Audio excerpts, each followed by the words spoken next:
Namaste and welcome everybody to today's class on the teachings of Sri Yukteswar Ji through the Holy Science. It's a blessed day today. It's the Mahasamadhi day of our Master Guruji Paramhansa Yogananda. And with his blessings and the blessings of Sri Yukteswar Ji, we will proceed with our classes on the Holy Science. As always, let us begin our class with a prayer. Heavenly Father, Divine Mother, Friend, Beloved God, Jesus Christ, Babaji Krishna, Lahiri Mahashai, Swami Sri Yukteswar Ji, Beloved Gurudev, Paramhansa Yogananda Ji, Saints and sages of all religions, humbly we bow at thy feet. Beloved Lord, with aspiring heart, with zealous mind, and with flaming soul, we lay the flowers of our devotion at thy feet of omnipresence. Receive thou this humble offering. Dear Lord, we are your children. Bring us home. Om Shanti, Shanti, Shanti. Let us now sing the hymn to Brahma, followed by a chant to invoke the presence of the Gurus.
Let us interiorize our attention as we sing to Yogananda. Shri Yogananda, guide to inner freedom, steal into my heart of hearts, banish my delusion. Shri Yogananda, guide to inner freedom, steal into my heart of hearts, banish my delusion.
Let's take a couple of moments in silence as we think of our beloved Guru Yogananda. Let's visualize him at the spiritual eye. Let's call upon him with the deepest yearning of our heart, that he may hold our hand, embrace us, and bring us home unto God, to absolute bliss, to the unchanging reality of our own being.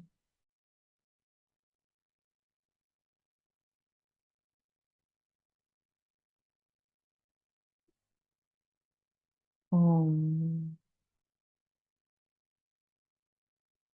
Let us now hear a few thoughts by Swami Kriyananda on success. True success means transcendence. It means finding what we really want, which is not outward things, but inner peace of mind, self-understanding, and above all, the joy of God. Outward success means transcendence also. It means rising above past accomplishments to reach new goals, new levels of achievement. Success can mean accepting failure too, when such acceptance helps us to transcend a false ambition. Every failure, moreover, can be a stepping stone to highest achievement.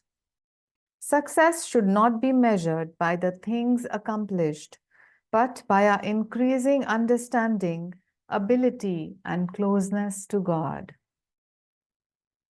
Let us do the following affirmation a few times. I leave behind both my failures and accomplishments. What I do today will create a new and better future filled with inner joy. I leave behind both my failures and accomplishments. What I do today will create a new and better future filled with inner joy. I leave behind both my failures and accomplishments. What I do today will create a new and better future filled with inner joy. Mentally follow this prayer. O Creator of galaxies and countless blazing stars, the power of the very universe is thine. May I reflect that power in the little mirror of my life and consciousness. Om, peace. Amen. Such a beautiful prayer and affirmation. Friends, we come to our Holy Science study, and in the last class, we studied sutras 7 to 10. And in those sutras, Sri Yukteswar Ji talks about the Linga Sharir or the Sukshma Sharir, and what it is made of. And he also talks about the 5 elements, that is the Pancha Tattva or the Pancha Mahabhutas.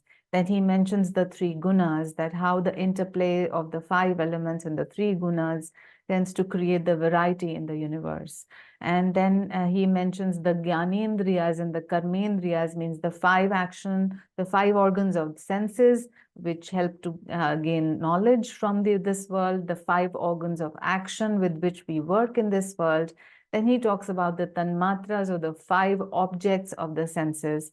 And he mentions that how the senses themselves are the positive side of the electricity, and the object of the sense, the negative side, because when the positive side sees the negative sides, when the object of senses are noticed or comprehended by the senses, then the karmendriyas, or the organs of action, are brought into play.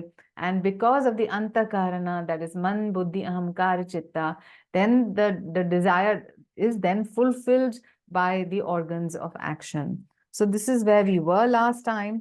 And as an extension of this, I have brought out a few notes from the autobiography of a yogi. And this is from the chapter where after the Mahasamadhi of Sri Yukteswar Ji, he appears to Master in a hotel room in Bombay. And in that conversation, he describes about the subtle body and the 19 and the 16 elements. So let me just read a few excerpts from that, and then we will proceed with the holy science. So Yogananda Ji says, the causal body is composed of 35 idea elements, corresponding to 19 elements of the astral body and 16 of the physical body. So let's focus on this thought. The causal body is composed of 35 idea elements. So when you look at your body, don't just think that it is matter. Behind that matter is the energy. Behind that energy is the thought. And all of that together, Master would call them thoughtrons of the causal body, lifetrons of the astral body, and electrons of the physical body. All of that together is making the formation of what looks to you as your body, of what looks to you as the only reality right now. But just visualize, when you see your body, even when you think of matter, just think that in each cell of the skin, then there are so many atoms. In each atoms, the electrons are whirling around. So what appears to be stationary to you, actually at the atomic level, is a continuous movement of electrons. And then even at the cellular level, the body keeps changing every day. In fact, every minute, some cells are dying every minute, new cells are being created every minute. It's a dynamic machine which comes and goes out of existence. It only appears like this to you. Every moment, the bodily formation is changing. Even more than the body, the pranic movement is changing all the time. Even more than the pranic movement, the thoughts in your mind are flashing, coming, going, in, out. It's happening. So many things that together are happening. Okay. Right. So okay, so this is a message from South Africa. So just for an introduction, if people who are new on this group, this is a scripture study group, and we have studied the Bhagavad Gita, the Bible, and Patanjali Yoga Sutras before, and now we are studying the Holy Science. And the Holy Science is a book written by Sri Yukteswar Ji. This is the particular book that we are following, and it is available on Amazon. I'm sure it is available in all countries. And you can refer to this book while we are reading. And of course, right now I'm reading excerpt from the autobiography to explain what is written in the Holy Science a little more. Okay, so we come back to the idea that the body, the matter, the energy, the thoughts they are whirling, they are changing every second. So what all the scriptures will tell you is that you are neither the body nor the energy nor the thought process. You are the witness consciousness that is observing. Now, the problem with our daily life is we get so engaged with our thought process, we get so engaged with our bodily and breathing processes that we start to believe firmly that we are these processes. And but if you go subtler, now if you think of an atom, now the atom has at the center the neutron and the whirling electrons around the nucleus are there. So now think of yourself as the space pervading the electron, rather than thinking of yourself as the nucleus or as the electron which is whirling, if you think of yourself as the space that is pervading the atom, then it is easier to understand the concept of how the thought, energy, and matter is actually just whirling, but you are that quiet, unchanging witness consciousness of the part of the absolute spirit, part of Brahman. Okay. In chapter 43 of the autobiography of a yogi, Yoganandaji relates what Sri Yukteswarji told him when the latter appeared after Mahasamadhi. So now these words are by Sri Yukteswarji. Man as an individualized soul is essentially causal bodied. That body is a matrix of 35 ideas required by God as a basic or causal thought forces from which he later formed the subtle astral body of 19 elements and the gross physical body of 16 elements. So again, this idea is projected that it is a complex of ideas. The ideas then go into to form energy and then to matter. The 19 elements of the astral body are, so we've talked about the total of 35 elements, the causal. What are the 19 elements? We've talked of this earlier. So one, there are 5 organs of the senses. There are 5 organs of action. There are 5 pranas. And then the 4 aspects of the Antahakarna, that is Man, Buddhi, Ahamkara, Chitta.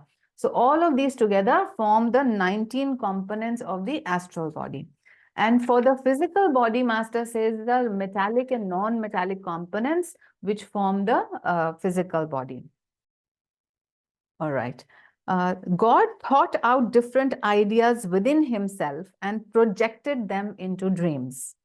By condensation of vibratory forces, first subtle then gross, he produced man's astral body and finally the physical form. According to the law of relativity, by which the prime simplicity has become the bewildering manifold, the causal cosmos and causal body are different from the astral cosmos and astral body. And similarly, the physical cosmos and physical body are characteristically at variance with the other forms of creation. So basically, he's saying that all the creation is happening at a different frequency. For example, the life of water animals, their vibration is at a different frequency. That is why they are able to live in water and we are not able to live in water. Of course, we have devised ways of living in water now, but naturally speaking, we are living on land and breathing air. We are vibrating at a particular frequency. The bacteria, the viruses, the planktons, they are all vibrating at different frequencies. So even in material manifested creation, organisms are occurring at different frequencies, and it's tough to interchange their ways of life. They are kind of fixed frequencies. So now what Sri Yukteswarji is saying that similarly, just like the whole matter has different energies, the physical world and the astral world are also vibrating at different frequencies, and the astral world and the causal world are also vibrating at different frequencies.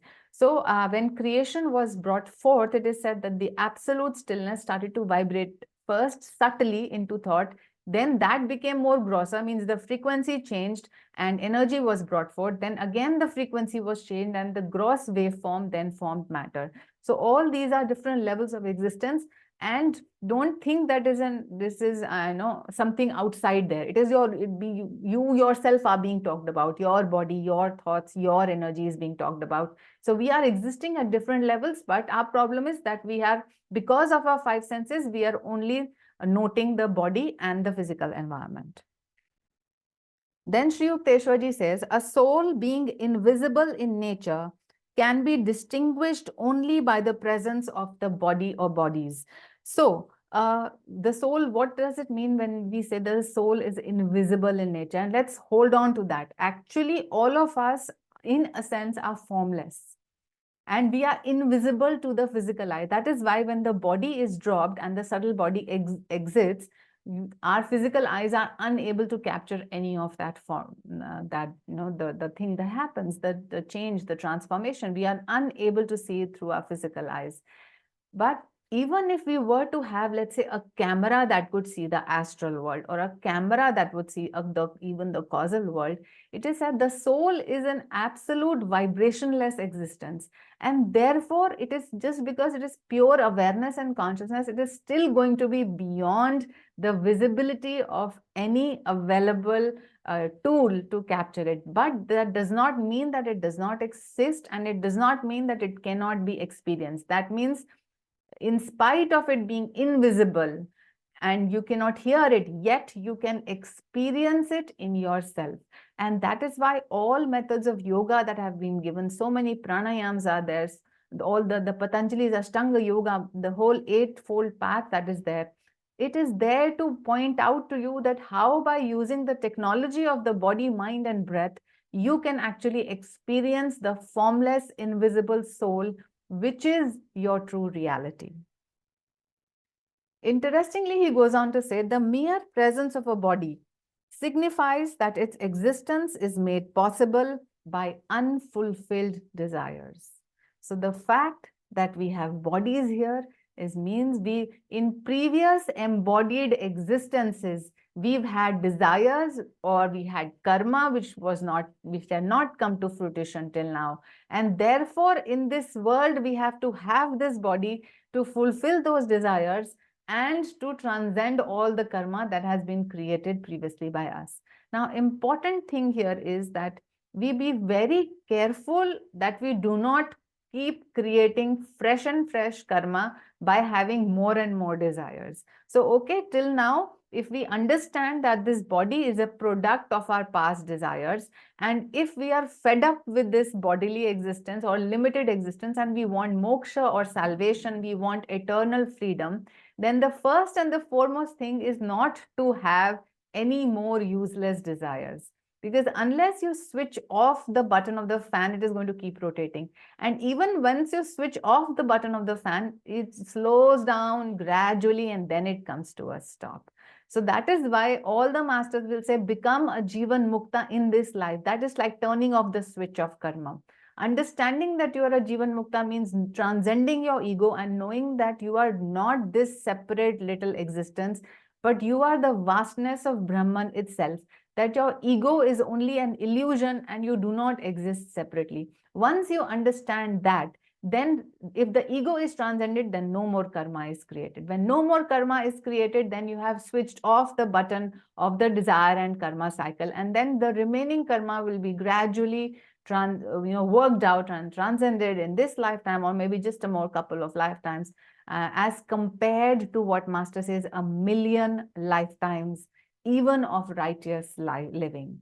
So that is why the importance of Kriya Yoga, because Kriya Yoga helps you to live 1 year with one breath, literally, that is the way it goes. And therefore, the spiritual evolution can be faster. And another thing about Kriya Yoga is that it can help you to transcend your breath and your mind. And it can immediately give you the first-hand experience that you are not the breath, you are not the body, and you are not the mind. So, and once you have that experience is embossed on your soul and your desires, and you taste the bliss of spirit or the bliss of soul.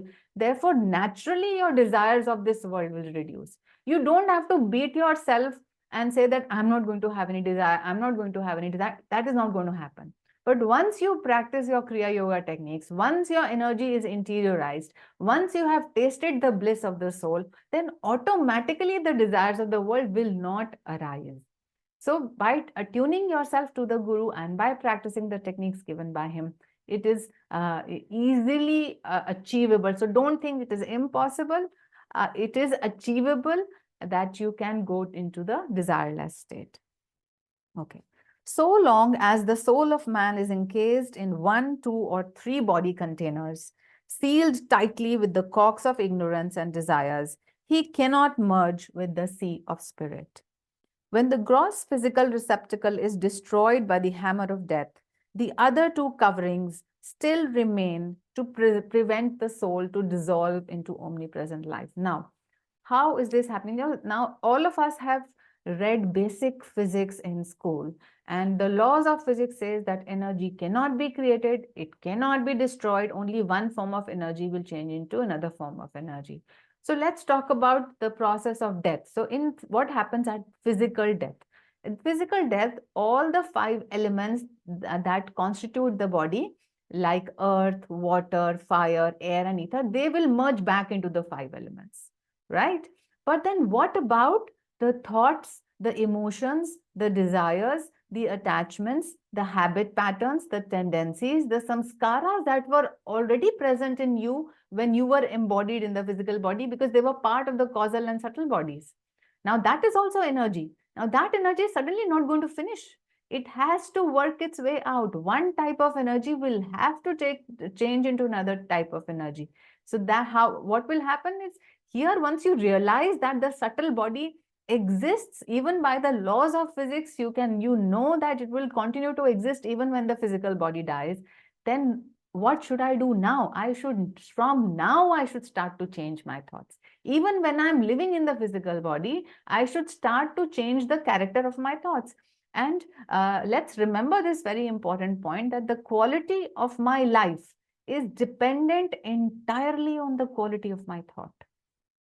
If I can change the quality of my thought, I will be able to change the quality of my life.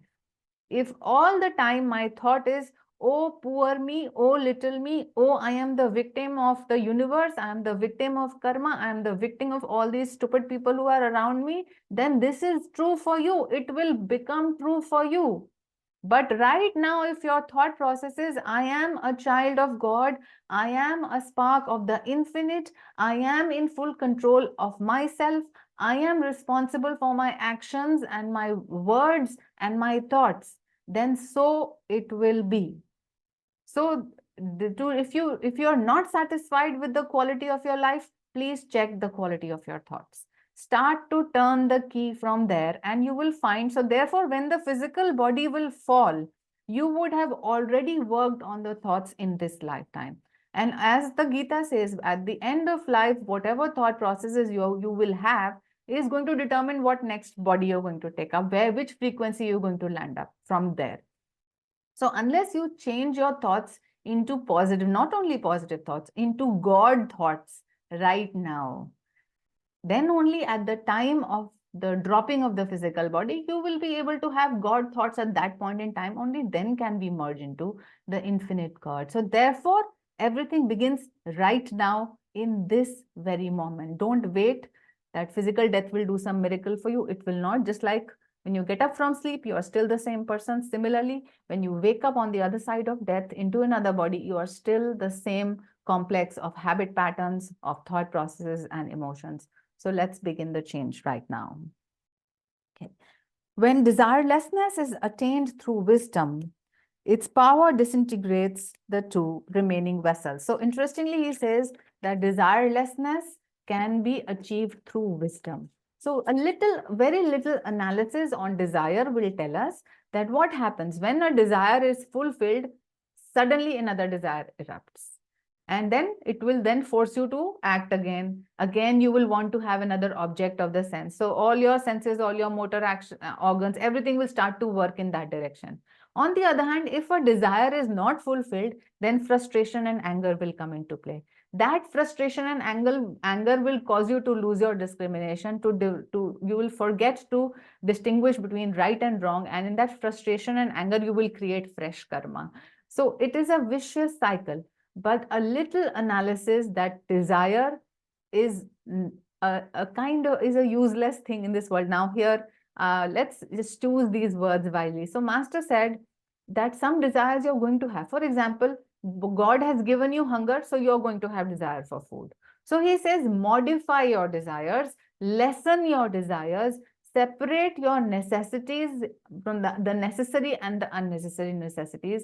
And of course, God has created the universe. He knows that you're going to feed your body. So just stay simple. Stay simple with your life, and the rest, use the rest of your time and energy with actually managing the deeper levels of your existence, which is your prana and which is your thought. Okay. Now, what is the importance? Now, let's see in the aspect of healing, we all want to be healed. We are all of us in human existence, we have some suffering at the level of the body or the feeling, or my emotions are haywire, or my thought processes are haywire. I'm so restless or worried or fearful and so on and so forth. So we want to be healed. So once we have the knowledge of the three bodies, then we know that if the body is sick, so that means there is disharmony at the astral level. That means the prana flow in the astral body is incorrect, which is manifesting as a disease of the physical body. Therefore, if I were to do proper breathing exercises, if I were to eat the right food which has the right prana to support my astral body, then automatically I will be able to heal my physical body. And similarly, if there is a problem, that there is a disharmony at the pranic level, I should know that under that level lies the thought processes. So again, if I want to improve the prana in the astral body, not only do I do breathing exercises, the right diet, exercise and so on from the outside, but also from the inside, I change my thoughts, just as we talked about earlier. And so changing your thoughts will change the prana in the astral body. That will change the gross manifestation, the cellular level in your body, even the DNA. This is called epigenetics, that how changing your thoughts and how changing your environment can actually bring about a change in your genome. And then genome is what is expressed as your physical manifestation. So once we have this knowledge, it helps us to go towards freedom. Okay. So let's move on.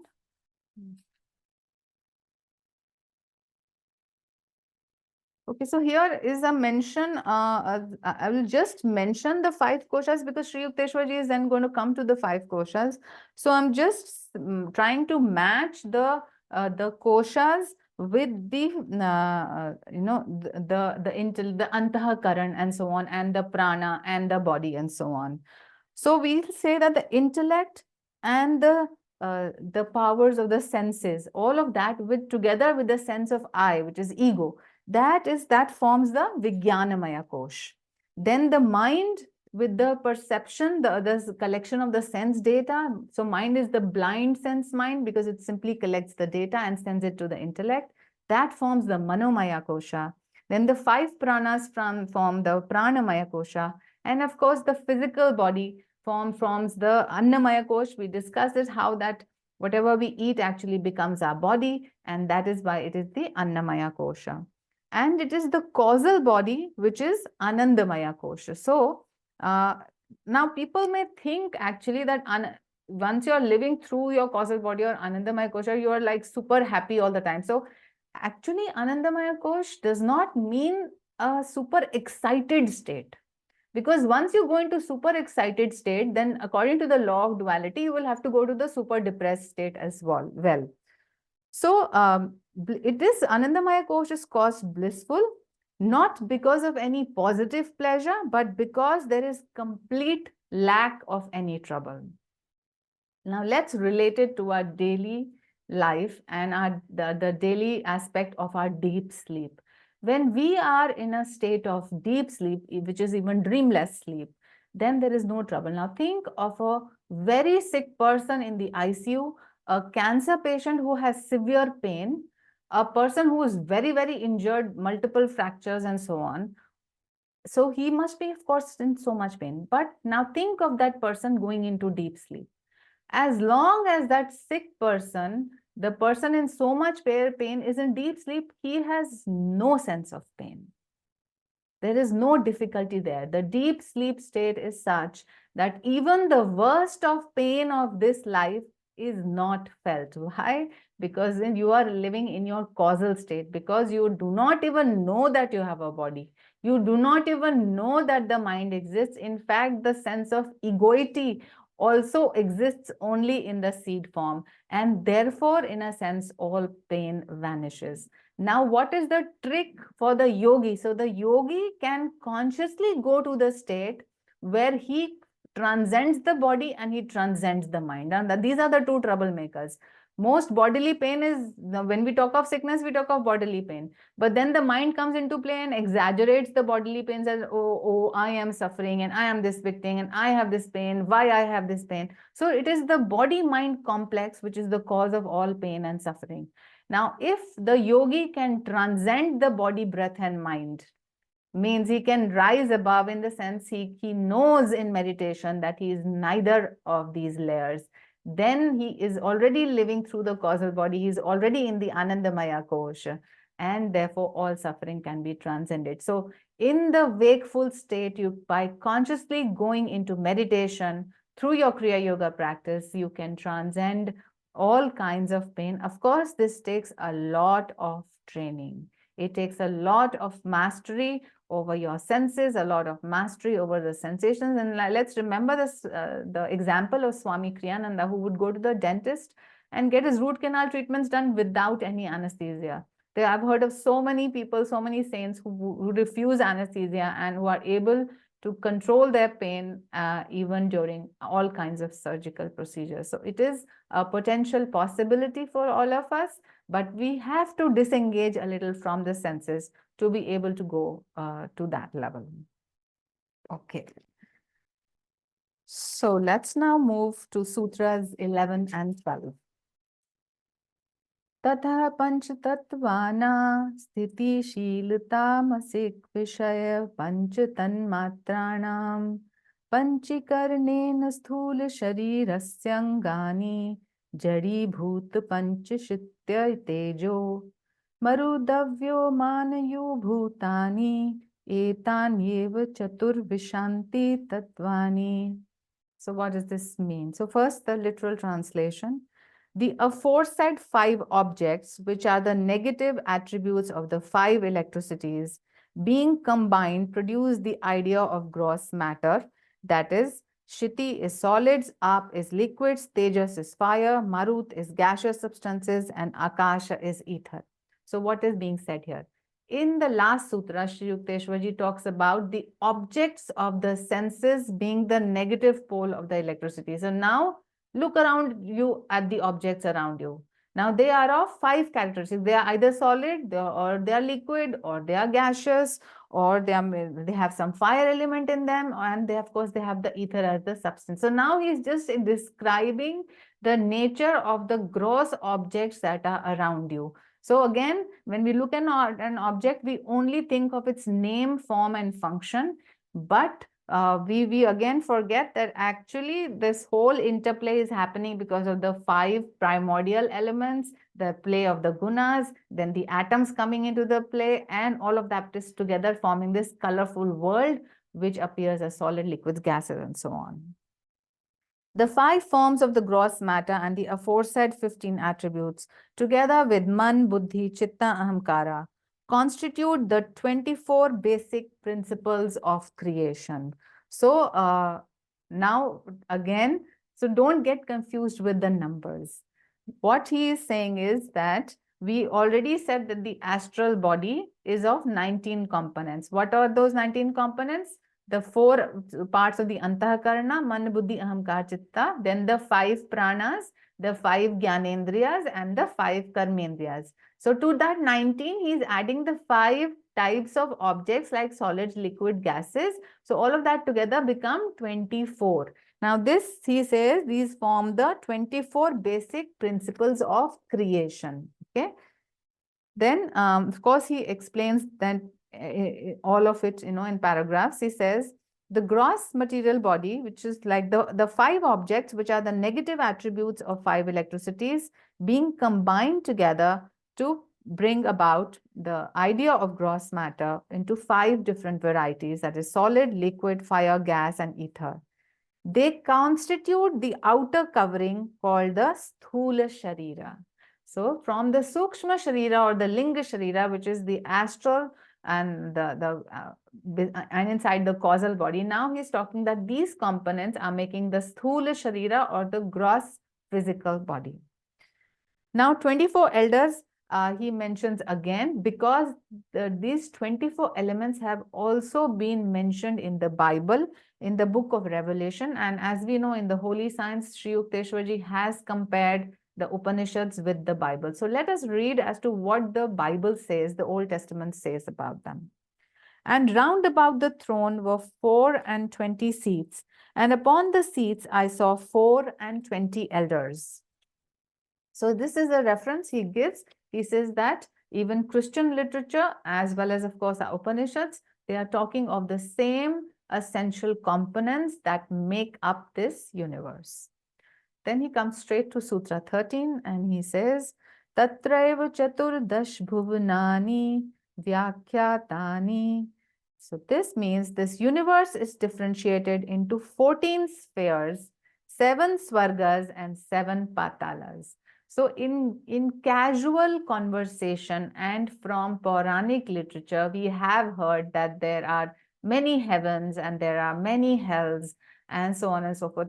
This is mentioned in the Christian Bibles as a Bible as well. It is also mentioned in the Quran Sharif that there are many frequencies of existence. Some are hellish, some are heavenly, and so on and so forth. But are these swargas and patalas that Sri Yukteswarji mentions same as those? No, slightly. Let's see how they are slightly different from those being mentioned in the in those other books. So, and he's through these 7 spheres, he's actually telling us how the human being or with the human body has descended from the absolute stillness or the absolute truth of the universe.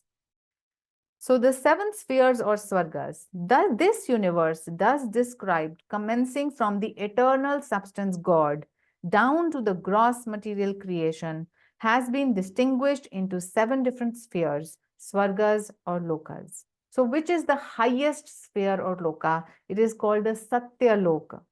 The foremost of these is Satyalok, the sphere of God, the only real substance, Sat, in the universe. No name can describe it, nor anything in creation of darkness or light designate it, and therefore it is called Anam. So here he is saying that the first is the absolute existence, which keeps existing whether or not a manifested creation is there or not. So Brahman as pure existence, Nirgun Brahman, will continue to exist. Creation will keep coming and going according to the day and night of Brahma. According to when Pralaya comes, the day will end and the creation is withdrawn back into the absolute and then brought in again.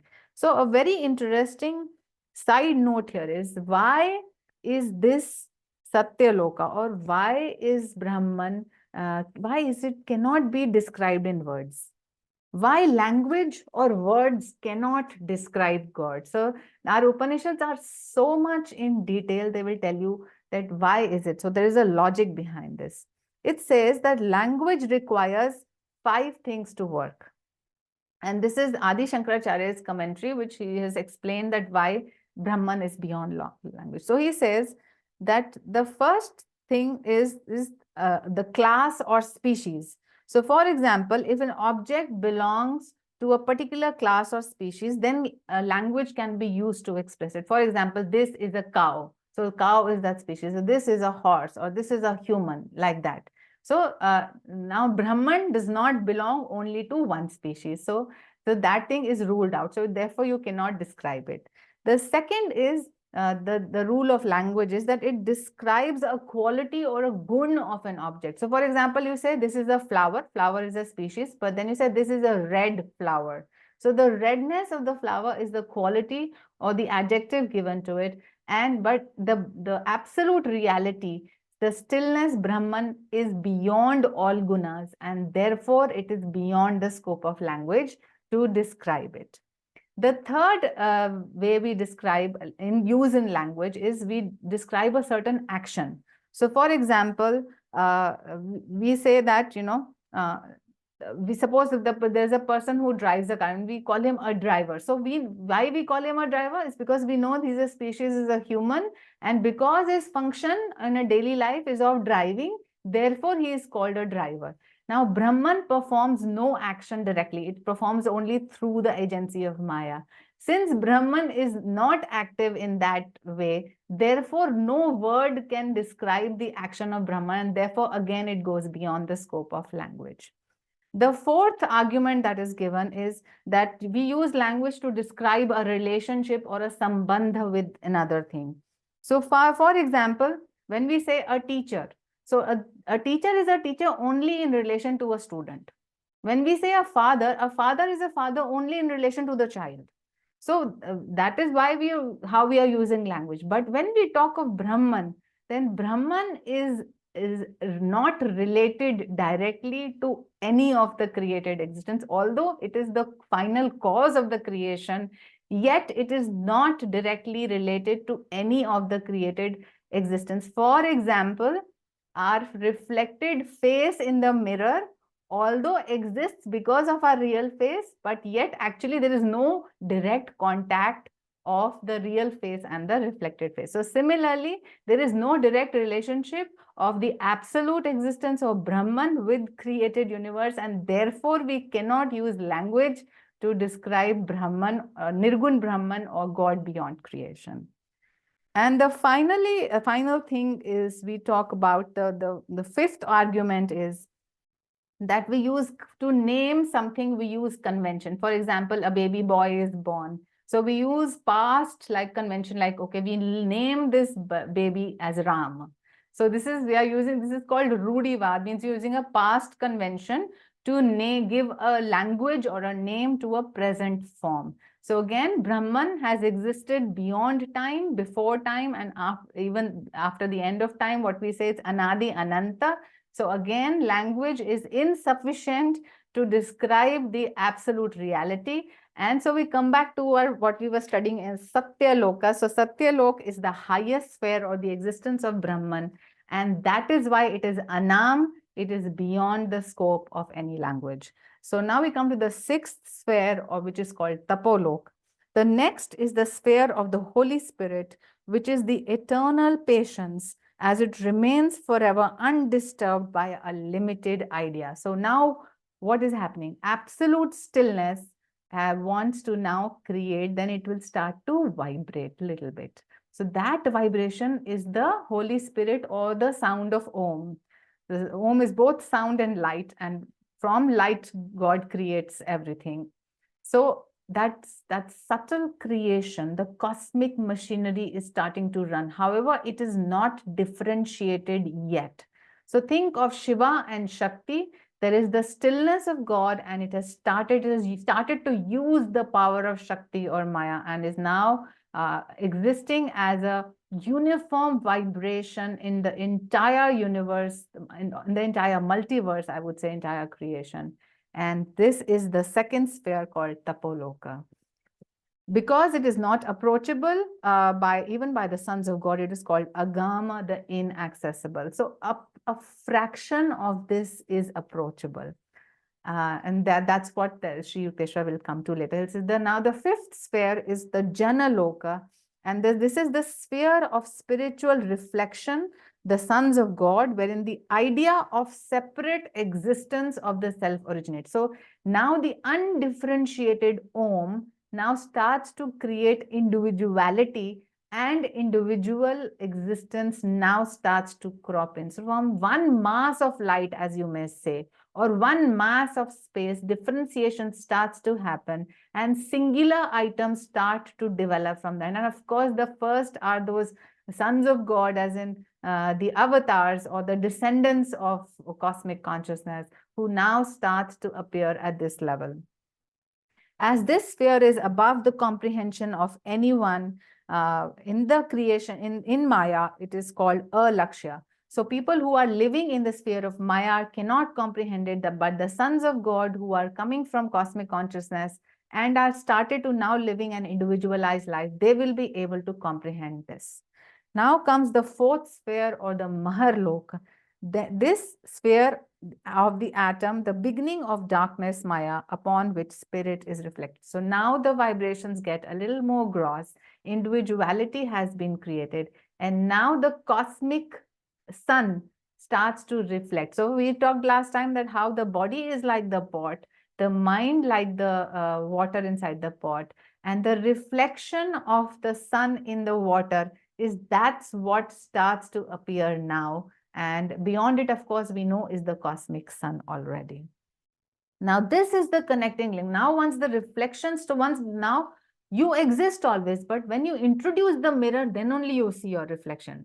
right? So you always keep on existing. So think of it as now the mirror of the mind is being created in that absolute mass of light, and now it starts to reflect the light from every object. And this is Maharlok, and this is called the Dasam Dwara, means this is the point of contact between the souls who are living in Maya and beyond Maya. So if you want to exit Maya and the whole cycle of birth and death, then using your own ego and transcending that ego, then you can enter into this zone. And of course, Master has given us techniques like Om technique and Kriya Yoga to enter the Dasam Dwara. Okay. The third sphere is the sphere of Svarloka. And around this, the atom, the sphere of magnetic aura or the electricity start to come in the atom. So now individualization has come in. The mirror of the mind has come in, and the individual atoms are existing. Now he's talking of magnetism. So now as the atoms are whirling around, there's going to be magnetism and electricities. And that is also happening in Bhuvar Loka. So these two lokas, which is third and the second, the Bhuvar Lok and the Mahar Lok, these are actually the points where now magnetism and fine electricities start to operate. Then we come to the first sphere or the Bhuloka. The last and the lowest sphere is Bhulok, the sphere of gross material creation, which is always visible to everyone. So now let's analyze what we are seeing around us. What we are seeing around us is Bhuloka. And these whirling atoms, which we don't see with our physical eyes, but they are there. So now, if you ascend now beyond the physical body and material creation, there are atoms which are vibrating, creating subtle electricity in the Bhuvaraloka, then creating magnetism in the Maharloka. Then the mind, mental substance is coming in the So Swarloka is the third sphere, and the mental existence is coming in the Maharlok. So now the reflection is, you are able to see the reflection. Beyond that is the fifth sphere, where actually the source of I-ness or individuality of creation starts to creep in. And beyond that is the Om vibration, and beyond that is the absolute Brahman, which is the Tapoloka and the Satyaloka. So basically, this is how we have descended into what we are today. And just why we are studying this, so that we understand that we must withdraw from so much emotional involvement in this world. This world is not what it appears to be. It is an illusion. It is an ever-changing reality. You try to grasp it and it will never come in your hand. If a pleasurable situation comes, you want to hold on to it. It will just like sand goes in between your fingers. Everything will change, and what you thought you're holding on to, that has already changed. Nothing will stay in your hand. So this world is not what you are thinking what it is. Therefore, being over attached to this world, being over engaged with this world, and wrongly thinking with ignorance that I am this body and mind is a wrong concept. So what Sri Yukteswar Ji is doing here is breaking the delusion of where the state we are in. We are thinking Bhulok is the only reality. That's our problem. Bhulok is not our only reality. We have descended from the absolute infinite, and we can reascend to our true home there. Okay, so now we talk about the patalas, means the lower, even what is lower than Bhuloka. So now once the body has been created, and the body inside it, there are electricities and magnetism. So he talks about the 7 churches or the Sapta Patalas. As God created man in his own image, so is the body of man like the image of the universe. So think of the universe and then kind of condense it and form your own body. The material of the universe is same as the material of your body. You are a condensed version of this whole universe. All the elements that exist in the cosmos are present in the human body. All the thoughts of the cosmos are possible through a human consciousness. So you are no less. So stop thinking of yourself as this limited little pitiful being. No, you are the cosmos itself. You have the potentiality of the whole universe, and start to see life from that angle. Okay. So the material body of man also has 7 vital places within it called patalas. So actually what Sri Yukteswarji is calling patalas is what we know as the 7 chakras. So man turning towards his self and advancing in the right way perceives the spiritual light in these places, which are described in the Bible as so many churches. The lights like stars perceived therein are so many angels. So now Master, when he explains embryology, means how the little fetus or the embryo is formed, he says that when two souls unite, when the soul wants to descend, when the mother and the father come together in physical communion, that time the soul which is playing in the astral sphere is magnetized to that particular couple. So with that soul with an astral and causal body descends to form a physical body. And that energy is actually, Master says, it enters through the medulla, it goes down the spine and gets locked as the Kundalini. So as it descends, it forms these 7 centers of churches or angels or chakras or patalas. And finally, it gets locked down as the Kundalini at the lower part of your spine. And then Sri Yukteswarji compares this with what is given in the Bible, in the Revelation. He says, and being turned, I saw 7 golden candlesticks, and the midst of the 7 candlesticks, one like unto the Son of Man. And he had in his right hand 7 stars. The 7 stars are the angels of the 7 churches, and the 7 candlesticks which thou savest are the 7 churches. And then he says the stages of creation, the above mentioned 7 spheres or svargas and the 7 patalas constitute the 14 bhavanas, the 14 distinguishable stages of creation. So again, although this appears to be very, very metaphysical, but all of this is being talked about you. It is about me. It is about us. We are these 14 bhuvanas. We are from the absolute existence of spirit to the Om vibration, to the individualization, to the mirror of the mind, to the magnetism, the electricity, then the atomic existence, the physical body, then all these 7 churches which are inside my body as the centers of the churches, the angels, the light, from which the Kundalini can reascend.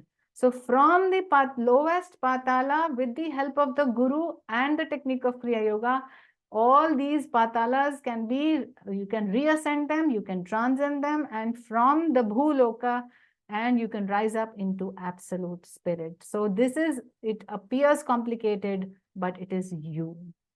So once we know that all this is me, myself, it is my anatomy and physiology, and that how pranayam, how Kriya Yoga, and how all I do is relating to these spheres, then I will know how to get free from the shackles of this limited existence and how I can perceive myself as the one absolute blissful reality of Satyaloka, of Brahman, and say with confidence, I am that.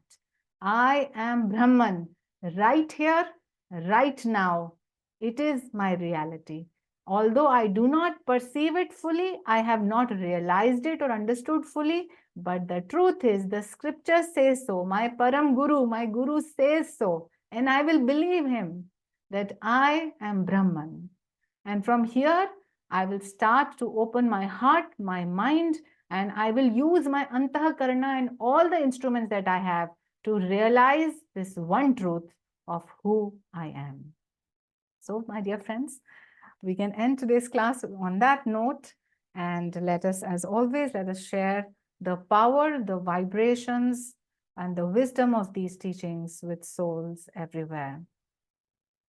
Divine Mother, thou art omnipresent, thou art in all thy children. Manifest thy healing presence in all bodies, all minds, and all souls. And maybe we can add today, in all bhavanas, in all lokas, may your presence be manifested. Let's rub our hands together. And send out 3 ohms to everybody. Om.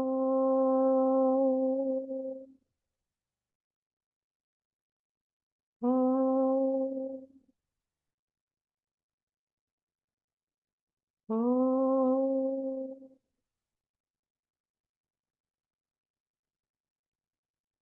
Divine Mother, may thy love shine forever on the sanctuary of our devotion, and may we be able to awaken thy love in all hearts. Om Shanti, Shanti, Shanti.